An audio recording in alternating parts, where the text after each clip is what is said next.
Hello everyone and welcome to another video. Today we are going to talk about SteamDeck OLED. It's finally here and I'm gonna have to share my thoughts how it is upgrading from the LCD to the OLED. I know that most people have already invested into the hype from the start to get the OLED, or a lot of people are skeptical still and haven't made the purchase. Maybe they waited for the spring sale, that it will have a sale for this, but it didn't. And you're still skeptical, right? You're like, do I get this? Do I not? Is this really a big gain? And I would say to that, because I understand most people when they're thinking upgrade is just performance, right? But I want you to think of it the other way. You have your desktop PC, right? You're a PC gamer. You have a desktop PC. And you decide that it's time for you to let go of all the CD gear that you have. You have a 60 hertz screen, you have a very generic $20 mouse and a $10 keyboard, and you're playing like that, right? And how this upgrade feels is that you don't touch your tower. Your tower is what you wanted, and what you do is just you get a CPU fan because you didn't have before, you had the stock, you're getting some more faster RAM, and you change your PC, like your screen, you're changing your mouse, you're changing your keyboard, and everything that have to do with quality of life of what your usage on the device is. You changed all your setup except the actual tower. And that is what really feels. As a PC gamer myself, for as long as I remember, honestly, it's probably almost 15 to 20 years right now, probably 20 years.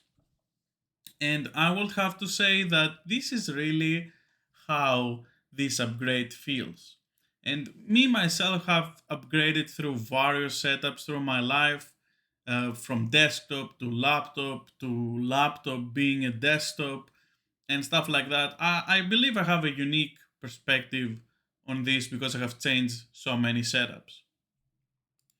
But let's rid of this intro, long winded, and get into the actual points. First, the screen cannot be stated enough. The OLED just pops everything. Everything has way more punch, especially when you compare it not to something like RGLI and stuff. Those still look good, but when you compare it to the original LCD, that was a lacking in quality screen. So this feels like even better because of that. Like you didn't go from a good IPS to an OLED, you went from a mid to bad IPS to like a really good one, good OLED. And it's not only the part of that you have to consider that it's only the OLED thing, but it's also, I think, more importantly, the 90 hertz, because we will get a little bit later on that, but it plays a big role. What else changed? First thing, when you open this device, you're gonna notice when you try to put your password in that the haptics on the trackpads are insanely different. They feel way better, in my opinion. The haptic feedback is just way more pronounced. I'm not sure if they're gonna sell them separately or if someone is really like hyped for this change. Personally, I just liked it. It feels way better. The one of the things that a lot of people don't mention because they probably don't play the games that I play. I play a lot of Street Fighter. I play a lot of fighting games. So the D-pad before was an issue for me. It will skip inputs. It will do some weird stuff. And this new one, you can tell it's a new one. It feels a little bit more elevated. So that's why probably they have also an engineer there that also plays fighting games. So he probably chimed in there. But you can tell that this is different. Like I can pull off my Street Fighter Supers now way more consistently than before. Because sometimes before you will miss, I don't miss now. Let's continue to what else is changed. I noticed that the speakers feel better. Overall, they have a louder sound. And what else we have to say about improvements here? Oh, one of the big ones is the fan noise. Because of the changes in the system, now this is overall, this is not just one thing. They added a bigger fan, they changed the rotation of how the fan was working before. All those things chimed in into having a way cooler system. And with that regard, also, the fan is not audible. Before, I was playing games like Elden Ring and some other games that they were pushing the system, and you will hear the fan crying for help. Like, you know what I mean. If you have a Steam Deck LCD, you know what I mean. It just cries for help, and even if you change the setting, then the system will just get way hotter. I was not really comfortable with that, so I switched back to the noisy fan. Even though I was not a fan of that noise, neither was my wife, and especially at night. And switching to this, problem erased. As I said before, this upgrade feels like you changed everything on your setup and now you have like a more premium setup than before. Um, in some games, like Elden Ring, I feel that I'm playing on my gaming computer. Before, that was not really the case. And this is more about with the changes on the input lag on screen and with the changes with the hertz that you now can select 40 fps 80 hertz. It feels way smoother. You definitely in some tight games you will feel the difference in the input lag, and it's really there. Like if you're playing these kind of tight games, you can understand, and you understand already the input lag, you're gonna feel it. If you play it for a long time on a desktop setup and you know your eyes have adjusted and you use it for years, you know what I'm talking about. If you're a person that never uses higher frequency screens, this is something that you probably won't really see or feel in your gameplay. But if you are coming from already something like a screen that you were using for years, 120 hertz, you will know what I mean. Anyway, let's go to the next part. We also have to mention the HDR. In some games that it uses it, it's amazing. If you are an HDR gamer, on usually on consoles because you're gonna use a big ass TV. I do have an OLED LG C2, 65 inches in my living room, which I mostly play the console games there. It looks fantastic, but when you have to deal with the HDR, and if you try to do it optimally for every game, you are pulling your head off. And you know what I'm talking about. If you are that kind of gamer that you try to get the best experience into that department, you know. You go to the HDR guy, he tells you the settings, you have to change it on the TV every time because every developer just does it differently. And even when it goes to console and PC, I think PC is even worse in general with Windows on the HDR. I may be wrong on this one, but I think that was the case. Or maybe just the screens that I'm using are garbage for HDR gaming. But my good OLED, I always had this thing in my head. It was like, gotta adjust the settings again every time you switch from an HDR game to another. And with this, you don't. They already do it for you. So all you have to do is just open it. And thank God, it's amazing. It's like even more console experience than the consoles itself. Because you may have an HDR setting, but it's not always the best. And with Valve, I really trust them to keep updating for the games to the optimal experience for HDR, so I don't have to do it every time. Beautiful, beautiful, right? Games that you could play on 60 FPS, you may be surprised how many games can actually pull off 90 FPS with 90 hertz. One of my surprises was actually Hi-Fi Rush, that you could play it at 90 FPS. I was like, wait a minute, you can actually play this on this? Okay, cool. And but yeah, it was surprising for me, but of course, don't expect crazy high games to be able to do that, but with some more of the double A and indie games, definitely you can. Hades, let me just look on the games that I have tried. Hades and Ori, mm, Pizza Tower, Sea of Stars, just the things that I have installed right now. I will definitely upgrade the SSD, but not right now because I'm gonna leave for a travel, and I'm gonna make another video later on about my experience with using for 1 month my OLED as a travel setup because I'm gonna go to my honeymoon and I will take this bad boy with me for work and also for entertainment. So I have prepared the whole shebang later on. And it was one of the reasons that the channel has been going off for a long time now, is because of that. I was preparing a lot of things. Outside of that, now what else is there? I can believe I forgot this. I had to pause to think of points, and I just realized that one of the points that I even got the device, I didn't even mention it so far: battery life. Okay, so battery life is, I cannot believe that Valve is like, oh yeah, 30 to 50%. That's not true. In my experience, even with demanding games, that has gone way higher.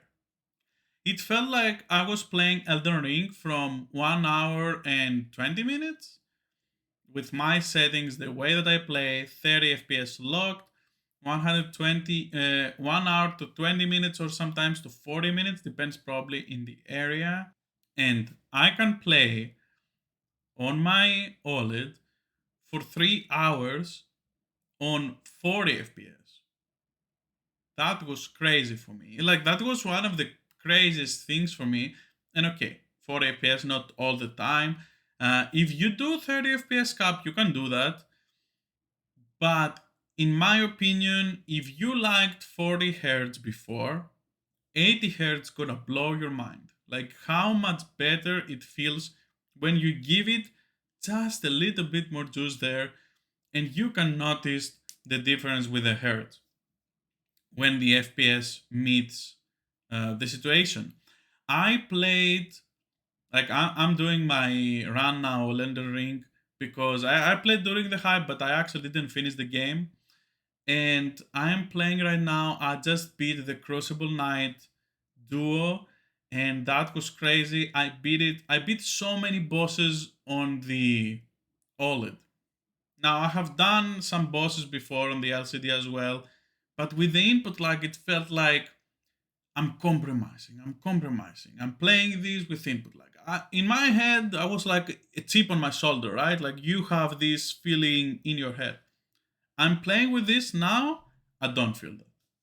I don't feel that I'm playing with input lag. I don't feel that I'm compromising.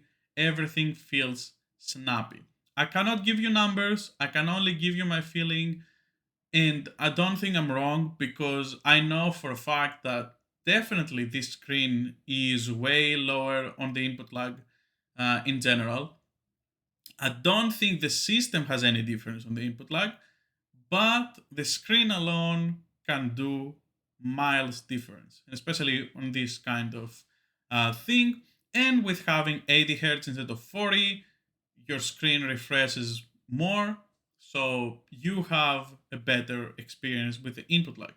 And as annoying as that fight could be, yeah, I beat it on the train back home, and I can't believe like I did like the fist bump and everyone saw me around on the train, and I felt like an idiot. But hey, I don't know. I don't care. I beat the boss, and I got that armor, so I don't care. Other things that I will say, some games feel especially rewarded from this.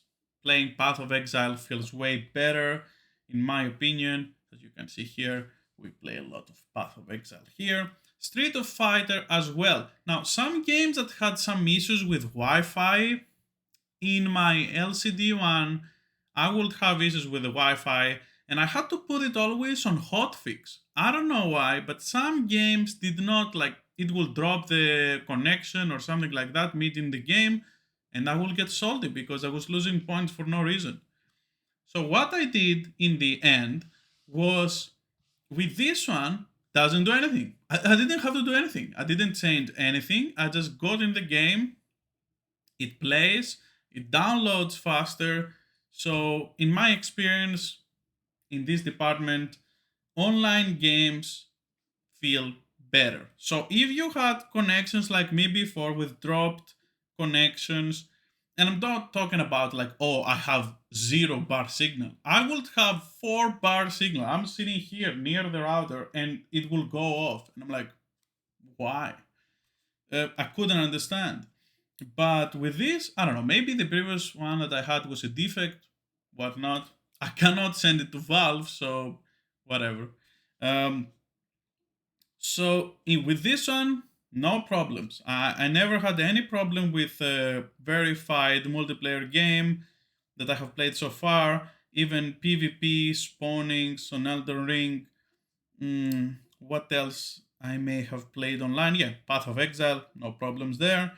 Yeah, but that's mostly. I didn't play too many online games, but overall, the experience was enhanced. Again, let's go to answer the question. Should you get one, and who is this for? This is for someone that uses a device daily, and quite frequently they plan to do a lot of gameplay there during their commute, doing traveling. There are a lot of people like that, I know, because I am that people, and they're not satisfied with the input lag sometimes, or with the battery, especially if they feel forced, or they are battery anxious, that they feel that they have to bring a battery all the time with them. This will definitely alleviate a lot of that stress. It definitely did for me. Even though I have a battery, an external battery, I don't feel nice having to carry it around like, oh, what I'm gonna do? The battery gonna die in 1 hour. What if the ride takes longer? What if I have to wait for longer? That kind of thing. So if you are in any kind of situation like that, or you feel you have to be forced to play a game that will be battery conservative because you have to go for a long time in a commute, yeah, again, like this will help you out. And I think it's just for that is worth the upgrading if you don't want to carry on batteries and stuff. With that being said, though, as I said, it really depends on the person. People that watch this video about wanting to upgrade have probably considered this many times. I'm just giving information as a person that upgraded, so you know everything I paid it myself. I didn't receive anything for free, so yeah, like I waited myself. Thank you for watching. If you like this video, like it. If you loved it, subscribe. If you hate it, leave a comment and tell me what I did wrong. I'm all here to have a conversation. And tell me in the comments as well, what do you feel? What do you feel about this so far? Like, did you upgrade? Did you not upgrade? Let's have a conversation about it. Thanks for watching. See ya!